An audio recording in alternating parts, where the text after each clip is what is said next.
Good morning, welcome back to another vlog. So I wasn't expecting to do another vlog the day after the first one, but quite a lot happened, so I thought that I would. So this is day 6 of after my operation, so I'm recovering at the moment.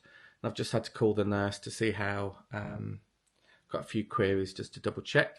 And while I'm recuperation, it's great to be able to be creative, particularly on this channel. So thank you if you're watching it, really appreciate it. And sorry if I do look a bit under the weather. I had a lovely shower this morning. And while I was having a shower, I was listening to The Weeknd's new album, and it was really good. He never does things in halves. He does like so many tracks. I forget how many tracks was actually on it. There's so many tracks. In fact, I've lost my phone. Where have I put my phone? Let me have a look. What have I done with my phone? Oh, it's so annoying when I lose things. I must have left it in another room, but still. So yeah, The Weeknd's really good. Very impressed. But wouldn't it be lovely to be famous and actually have so many singers to collaborate with? I mean, I collaborate with people on my synthwave albums like Daywave, Nightwave, Retro Lift, Retro Fall, Retro Feelings, Retro Emotions. But none of them are famous, obviously. So yeah, and for my cover stuff, I work with a singer called SLS, and she's amazing. One of the best vocalists I think I've ever heard. She's so good. So what did I do yesterday, music related? So I did quite a bit. If you haven't watched yesterday's video, make sure you check that out to understand what I'm talking about. But basically, I'm preparing for my new album, Cyber Monday, and it's going to be called Store Overdrive. And one of the tracks is actually called Overdrive, and it's going to be the first single that I actually release. And what I explained in yesterday's vlog is that I wanted to get the CD and the vinyl sorted out. Well, I've actually done the CD, and it looks really, really good. I've gone with a company called Elastic Stage, and they're quite new. They're in the UK. But there's so many options for different CDs, so I've decided to go like the deluxe edition, which will include a booklet of photos. And images. So I'm gonna do that, and I've actually set that up yesterday. So I'm waiting for that to come in the mail. But you can check it all digitally on the screen anyway on the laptop. So that's what I did yesterday. And today I want to do the vinyl version, which hopefully should be a bit easier. I'm hoping. The problem with vinyl is fitting the songs, the tracks, onto each side, because I think you've only got like 20 odd minutes or so to do that.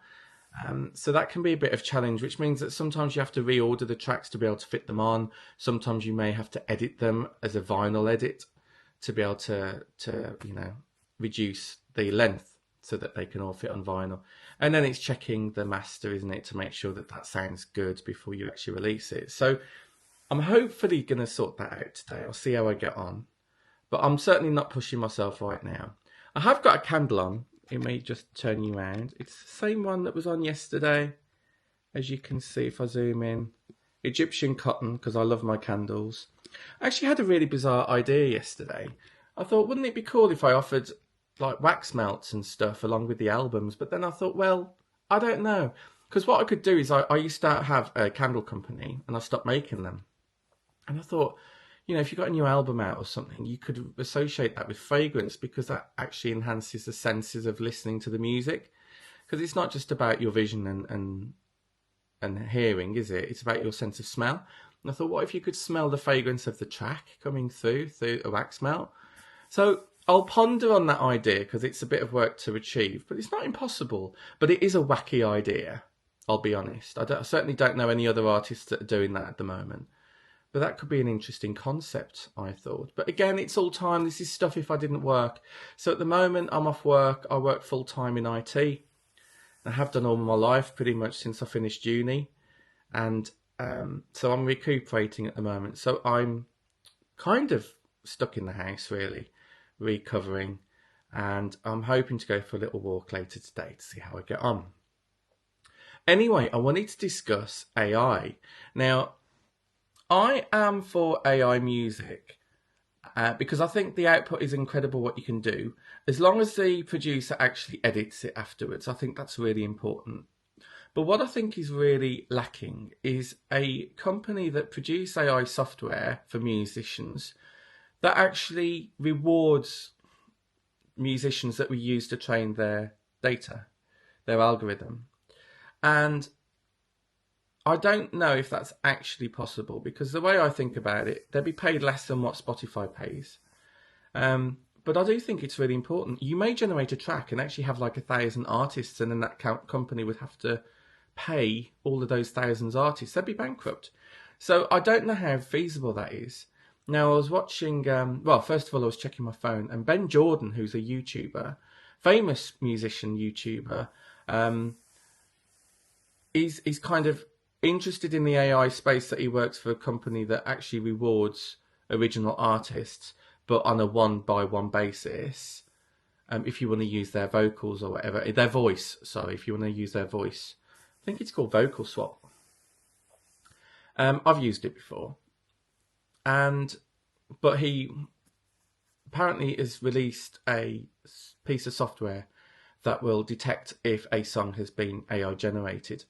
And he came up with some amazing statistics. I think like 95% of songs on Suno, for example, were actually being monetized, were actually, on Spotify. So, well, that doesn't necessarily mean monetized, but I'm sure he'll do a video about it. But yeah, it's an interesting concept. So I've done AI albums before, but what I've always done is I've kept them separate to my original music projects. So they're called Portal albums. Now, if you're a subscriber of my channel, you may have noticed 30 new videos pop up yesterday.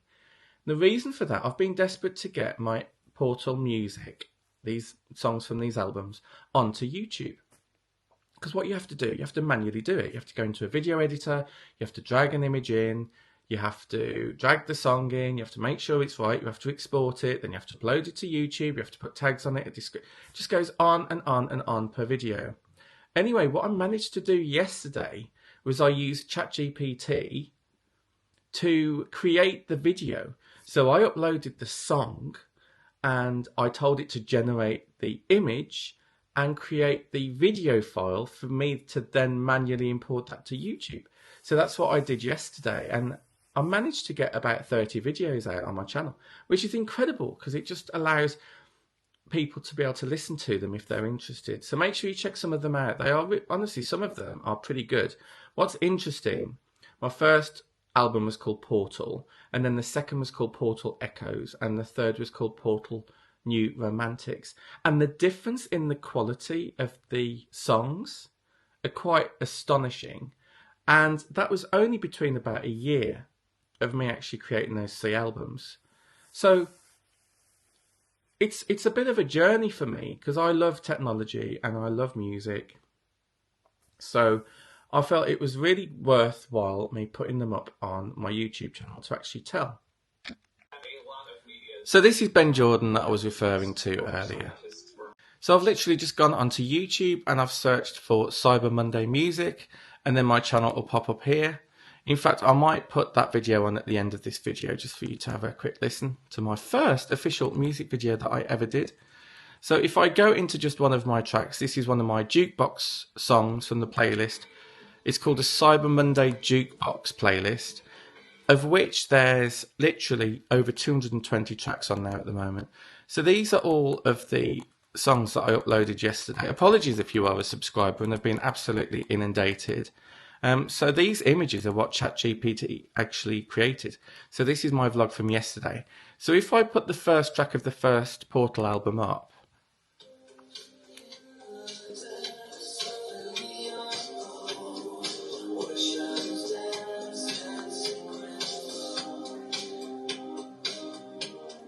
so the quality is okay. I mean, I did this really because the compositions are really good. That's why I've been through hundreds and hundreds and hundreds of tracks. And then when it gets to the second Portal album, Portal Echoes, this is the quality.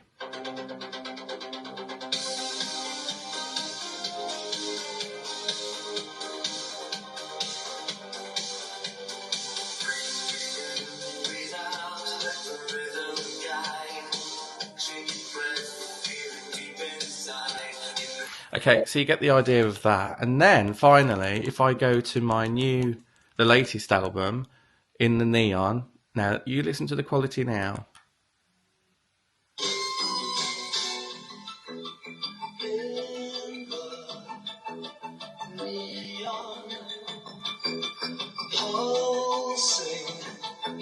It's running through my veins, so bright, can't look away.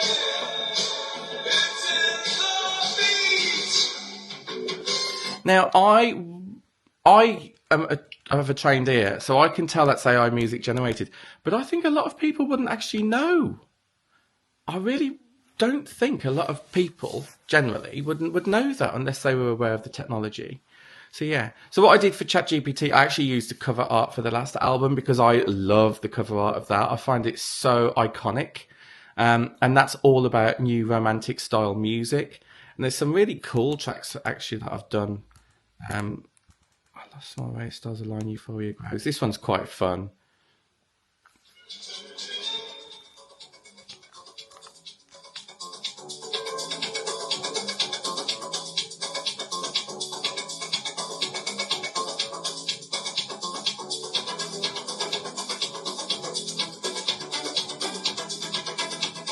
Sounds like Top of the Pops. Listen.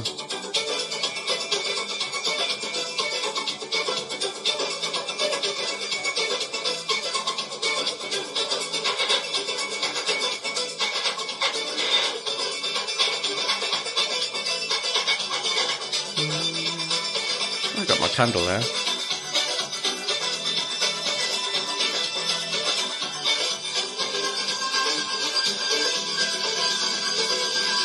Get ready.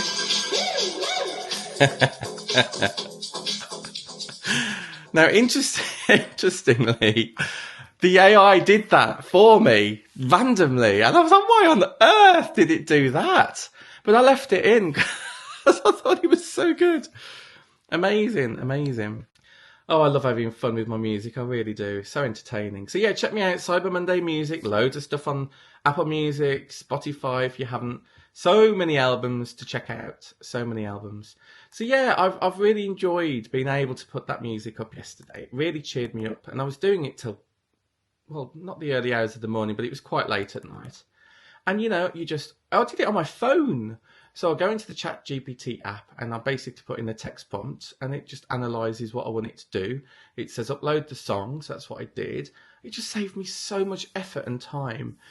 And this gets me on to thinking, what else is AI going to do? I mean, they're already talking about AI agents, which would basically mean that it would then take the video, and then upload it to YouTube for me. That's kind of the next step, you know? Once it gets to that stage, that's going to really help. Because I've done loads of songs, you know, and it does get me thinking whether I should put demo tracks on there or just stick to my main music, really. Because I do have a fan club where people get access to like all of the music that I've ever made from like the age of 6. I've got demo tapes on cassette from my old synthesizer keyboard that I used to do. So yeah, always food for thought. Always, that brain is always going. Yeah, crazy. Always whirring. So yeah, I'm going to have my swig of coffee. I do like a coffee. Costa, cheers. Are you one of these people that actually doesn't watch TV anymore and only watches YouTube, doesn't watch any terrestrial? Because I'm one of those people. I've got a ton of different people that I watch. There's musicians, there's van lifers, there's tech people.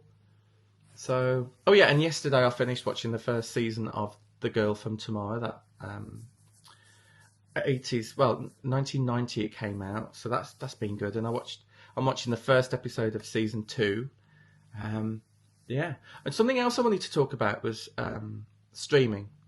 So people are beginning to catch on to this now, that if you're on Netflix, if you're on Spotify, if you're on Apple Music, if you're on Prime Video, you don't actually own the content. You are renting the content. If you used to go out and buy a CD, you would own that CD.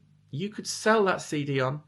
You could listen to it as many times as you want, and you always had it. With Spotify, if there's a dispute with a record label, without notice, they can take the songs of that label down without notifying you. So even if it's in your playlist, they can take it away. and you can't listen to it again. Yet you're paying for that service. And it's the same with Netflix. Netflix often take down series and then reintroduce them whenever they like. You don't have that control. So there's a lot of YouTubers now that I'm watching that are actually going into charity shops and Amazon and eBay and stuff and actually buying those DVDs and CDs. Now, I value merchandise. I think it's really important. And that's something that I've always featured as my music project, because I value CDs, I value vinyl. So I've always done that. The same with USB sticks. Even if it's digital, having a USB stick is a tangible thing. I've even done floppy disks in the past. I do digital downloads because I just think it's important for people to own what they have. And streaming services, they can put the prices up whenever they want. So let me know if you agree with me on that in the comments. It'd be quite interesting to know. This stuff does annoy me, especially if one of the tracks is in my liked playlists on Spotify and then it's grayed out. Then I'm like, oh great, they've taken it down. It's really frustrating. So the other gripe I have with streaming services is that they don't pay. They're great for discoverability, but for Spotify, you now have to have over 1,000 listeners on one song per year to get paid for that one song. So all of the other tracks that don't make 1,000 listens in 1 year will not get anything. And when you do get paid, you only earn 0.003 cents of, a cent, which is terrible. So you can get thousands and thousands of streams and just get paid a couple of dollars. So for musicians, it's really important that they are independent. Don't sign up with a label that exclusively own you. On my label that I'm signed up to is not exclusive. It's a non-exclusive agreement. And they've been the most amazing support I could have wished for as an independent artist. They help me with releases. They give me ideas. They're just always there for me, Pink Dolphin Music, shout out to Rich and Sarah. So yeah, I'm very privileged that I've got such a good label behind me. And I was one of those kids growing up, I think everybody was, that was an independent musician. They wanted to get famous. And to get famous, they had to get signed. And to get signed, they had to give their rights away. There's a lot of people I follow as musicians that have had that success, but then don't get to own their own music. And then they end up in the most awful deals that should actually be illegal. They shouldn't be legal at all because they end up owning everything that you make. So it's one of those things. And that's another reason why I'm into Web3 music. That's why I've got my other channel, Music Tech Info. So check that out if you're interested in AI platforms, if you're interested in if you're a musician and you're interested in Web3 NFTs. Because there's these opportunities for musicians now that weren't really there before. And I've been in the space over 3 years now, so it's good to be part of it.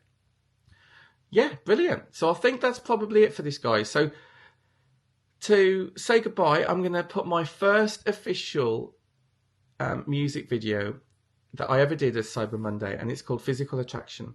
And I hope you like it, and I'll speak to you on the next vlog. Make sure you give it a like, subscribe if you haven't already. Take care, guys. Bye. Bye.